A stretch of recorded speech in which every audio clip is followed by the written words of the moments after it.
ਅਸੀਂ ਤੁਹਾਡਾ ਇਲਾਜ ਕਰਾਂਗੇ। ਹੁੰਦਾ ਇਸ ਤਰ੍ਹਾਂ कि लोग जाली पीरां कोल जाते हैं तो उन्होंने कोल जाके ना तो अपने दसते हैं कि साढ़े घर इस तरह हो गया, लड़ाई हो गई, साड़ी नूंह नहीं सही रहिंदी, मेरी सस नहीं सही रहिंदी, मेरी ननान नहीं सही रहिंदी, मेरा सोहरा मैनूं तंग करदा है। उन्होंने वो सारे जिहड़े ना कहानी जिहड़ी उन्होंने घर दी हुंदी है वो खुद जाके पीर नूं सुनानी है। और जाली पीर जाली अमल उन्होंने उल्टे सीधे मशवरे दिंदा। और फिर सब तो ज़्यादा इफैक्ट भी ये औरतां ही होंदियां ने। और सब तो ज़्यादा तवीज़ धागे कराने वालियां च सब तो ज़्यादा औरतां ही अगे ने। और खुद बेवकूफ़ां सारा कुछ करदियां, अपना घर आपे बर्बाद करदियां। एक आदमी सी जिहड़ा एक पीर कोल चला गया कि उहदे घर दे विच खून दे कतरे पैंदे। उहनूं समझ नहीं सी आंदी कि वो खून दे कतरे कित्थों आंदे ने। वो आदमी जिहड़ा सी उन पीरां कोल जाना शुरू करता। पीरां ने पहलां ते उन्होंने कहा जनाब तुहाडे उत्ते ना किसी ने तवीज़ कराए दे ने ते तुहाडे रिश्तेदारां ने तुहाडे तवीज़ कराए दे ने। वो रिश्तेदारां ते असीं तुहाडे तवीज़ करने सानूं सब तो पहलां जिहड़ा ना वो लिया के दो ना गोश्त ते लिया के दो, क्योंकि असीं गोश्त जिहड़ा ना वो असीं अपने जिन्नात जिहड़े रखे दे ने उन्हां नूं खिलावांगे ते वो अगे तुहाडा काम करनगे। ते उस तो बाद वो पहलां गोश्त भी खा लैंदे ने। वो फिर पहला मुर्गी तो शुरू होंदे ने, फिर वो बकरे ते जांदे ने। ये सारे गोश्त खा के तो फिर उन्होंने कहने जी कल आयो परसों आयो, तो उन्होंने तवीज़ भी दे देंदे ने। अमल उमल कोई नहीं हुंदा, अल्लाह अल्लों ही अगर कोई काम सीधा हो जाए तो ठीक है, नहीं तो हुंदा कोई ना। उस बंदे ने जनाब शुरू कर दिता पीर कोल जाना। पीर ने उन्होंने समझाया, दस्या, उन्होंने पैसे भी दिते पीर नूं। पहले ही फिर सट्टे जनाब 5000 रुपया मंग लिया। ਹੁਣ 5000 देता पीर नूं। 5000 लै के ना कहंदा हुण मैनूं अपना घर भी दिखा, मैनूं लगदा तुहाडे घर दे किते तवीज़ नप्पे ने। उहनूं घर लै गया। वो घर जाके देखदा कि उहदी एक जवान धी भी है सी। उहदी नज़र जनाब उहदे ते पै जांदी है पीर साहब दी। वो फिर पीर नूं सारी बात फिर सलामां ते करने पैंदियां, फिर चढ़ावे भी चढ़ाने पैंदे ने।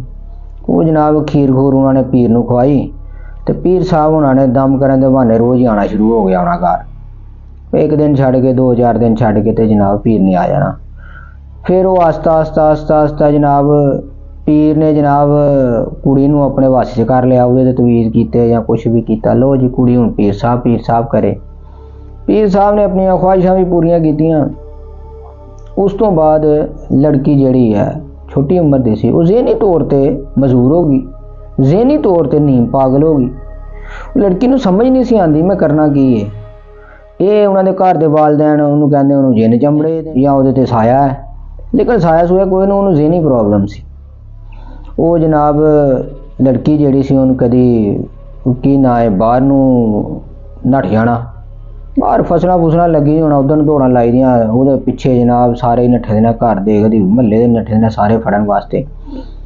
कदी जनाब उन कपड़े उतारना शुरू कर देने, कभी उन कपड़े ला के गली सुट देने, चींकां मारनियां घर बढ़ना। ते ये सारा कुछ उसदा ज़हनी बीमारी सी, लेकिन पीर साहब ने तो बहुता फायदा चुक्या। वो जनाब बंदा अद्धे नालों बहुता तो अपना घर लटा चुकिया सी। उस तो बाद उसदी बीवी नूं जनाब कसूर होना शुरू हो गया। उस तो बाद उसदे एक बेटे नूं कसूर होना शुरू हो गया। ये सारी फैमिली नूं कसूर होना शुरू हो गया। वो बंदा पैसे ला ला के जिसले थक गया ना, जिसले कोई ना बचा, बड़े पीरां कोल आमलां कोल हर बंदे कोल गया, मगर उन्होंने आराम कितों ना आया। फिर उस तो बाद जिहड़ा वो बंदा सी ना, उन्होंने घर तबाही शुरू हो गई कि सब तो पहला उसदी वो बेटी फौत हो गई। उस तो बाद उसदा बेटा फौत हो गया, फिर उसदा एक भरा फौत हो गया, फिर उसदी जिहड़ी बीवी सी वो भी फौत हो गई। उन्होंने समझ ही ना आया कि उसदे नाल बनिया की है। वल्लाहु आलम किस तरह जाहिर बात उन्होंने मौत आई सी तो फौत हो गए। वो जनाब उन्होंने लोगों ने उन्होंने मनहूस कहना शुरू कर दिता, बंदा है ये है मनहूस है, लागे कोई ना बैठे दी गल कोई ना सुने। ते एक दिन जनाब मस्जिद च जुमा पढ़न चल गया तो उत्थे जाके उन मौलवी साहब दीयां गल्लां सुनियां, जिहदे विच मौलवी साहब दा बयान ही अदे ते हो रहा सी कि जिन्नात नूं किस तरह हैंडल किया जाता है, या अगर तुहाडे घर होण तो उन्होंने किस तरह घरों भगाया जाता, नठाया जाता घरों। जिन्नात नूं उन्होंने ਉਹਨੇ ਜਨਾਬ ਬਿਆਨ ਸੁਣਿਆ। ਉਸ ਤੋਂ ਬਾਅਦ ਮੌਲਵੀ ਸਾਹਿਬ ਨਾਲ ਬੈਠਿਆ ਔਰ ਉਹਨਾਂ ਨਾਲ ਗੱਲਬਾਤ ਕੀਤੀ ਔਰ ਉਹਨਾਂ ਨੂੰ ਪੁੱਛਿਆ ਔਰ ਉਹਨਾਂ ਨੂੰ ਦੱਸਿਆ। ਮੌਲਵੀ ਸਾਹਿਬ ਨੇ ਉਹਨਾਂ ਨੂੰ ਦੱਸਿਆ ਕਿ ਤੁਸੀਂ ਆਪਣੇ ਘਰ ਜਾਓ, ਸੂਰਤ ਬਕਰਾ ਦੀ ਤਿਲਾਵਤ ਲਗਾਓ, ਰੋਜ਼ਾਨਾ ਹੀ ਲਗਾਓ, ਇੱਕ ਦफ़ਾ ਦਿਹਾੜੀ 'ਚ ਲਗਾਓ, खुद भी नमाज़ पढ़ो, साफ सुथरे रहो, नेक कर अमल करो, अल्लाह पाक तुहाडे राह खोलेगा। ਉਹਨੇ अमल शुरू कर दिता, सुबह शाम के अज़कार शुरू करते, नमाज़ां शुरू कर दित्तियां ते ਉਹ ठीक एक महीने तो बाद ਉਹਦੇ घर बिल्कुल ठीक हो गया। ना कोई खून पैना, ना कोई साया नज़र आना, ना कोई जिन नज़र आना, सब नठ भज गए। उस तो बाद थोड़े अरसे बाद फिर अल्लाह पाक दे रहमत कर दी अपनी, ते कारोबार भी ठीक हो गया, फिर उसकी शादी भी दोबारा हो गई। ये सारी कहानी सुना